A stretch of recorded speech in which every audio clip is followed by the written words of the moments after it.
Ian and Larissa asked me to read a couple of quotes from a man named John Piper, who's a well-known Bible teacher, and he talks about marriage and how this mystery refers to Christ and the church. And he says this: marriage is not mainly about prospering economically. It is mainly about displaying the covenant-keeping love between Christ and his church. He says, knowing Christ is more important than making a living. Treasuring Christ is more important than bearing children. Either way, it is short. It may have many bright days, or it may be covered with clouds. But if we set our face to make of marriage mainly what God designed it to be, no sorrows and no calamities can stand in our way. Every one of them will be not an obstacle to success, but a way to succeed.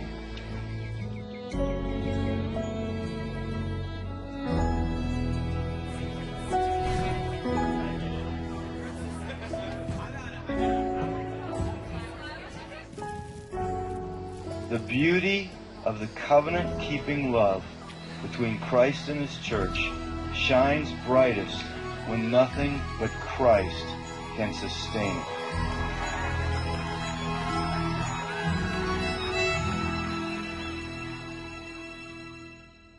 Ian and I first met in 2005 at college and had a blast for 10 months getting to know each other. And I was looking through and I found one of my favorite pictures, which I think was actually taken right before his accident. He set up a camera on his tripod, and it's just a classic Ian face that to me sums up who he is. We'd been dating for 10 months and he was working an extra job for his dad, and he was on his way to work near Pittsburgh. And we got a phone call that he had been in an accident, and we didn't know if it was when he got to work or on his way. And so we got down to Pittsburgh, and I was just praying the whole time in the car that it wouldn't be his brain. After being at the hospital for a few hours, we found out that it was, and he had been in brain surgery for a few hours and had suffered a traumatic brain injury. God totally spared his life. One night he was failing 4 out of 5 brain activity tests, and the next morning he was doing well and his brain was starting to respond again.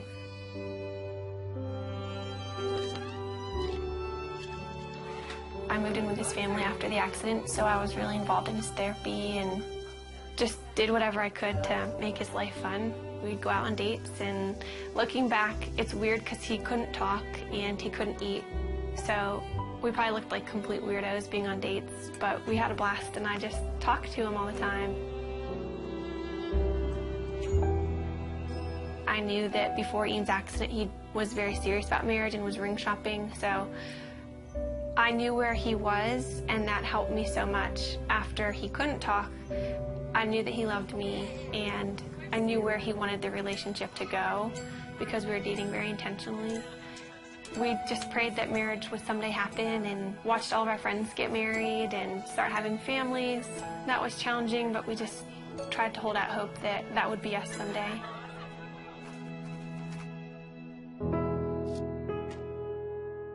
This is our board of gratefulness, and we encourage anybody who comes in to write a note of something they're thankful for. It could be really small. Mine is just Saturday mornings, and it's just a good way that we found to be just practicing gratefulness. And Ian, I think half of yours say my wifey, which is pretty cool.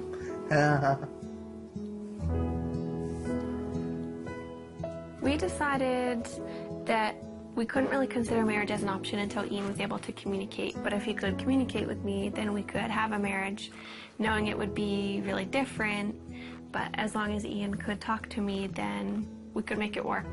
So once Ian began communicating, it became a little bit more of an option. And then we just kind of watched Ian progress. Hi, husband. Hi, wifey. How are you? Yeah. What? How are you? was your day? Yes.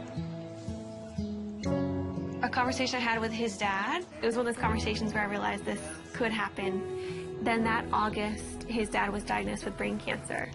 And at that point, his dad's biggest concern was Ian and I, and whether or not we were going to get married or step away from our relationship. He wanted us to make a decision to move our lives in some direction.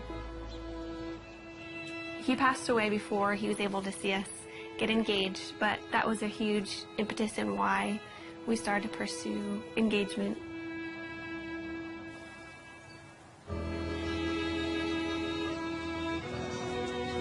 Throughout premarital counseling, we just used this momentary marriage. It was so helpful because John Piper talked a lot about primary things and secondary things, which is really important for us because when we're walking out our marriage practically, Ian can't do the secondary things like working or making a meal for me. Everything that's primary, though, he can do, which is leading me spiritually. Ian always comes back to the foundational truths of who God is and kind of reels me back in from my emotions, and that's the most important thing. We have two friends that we're going through the book with. I think we've just been able to help them see that maybe the little things that they're excited for about marriage are worth being excited about, but they're not the end all and be all of their marriage. But we also have so much to learn, and we're learning from them and things that they share because our relationships are different and we can glean different things from each other. I think what helped us in deciding to make this commitment to each other, at least for me, is knowing that Ian wouldn't have left me if the roles were reversed, and that we love each other and we know that God's going to be faithful to our marriage. We're able to love each other with, I think, a more Christ-like love because of Ian's disability, and just to understand that picture a little bit better than if you were healthy. Yeah. Agree? Yes.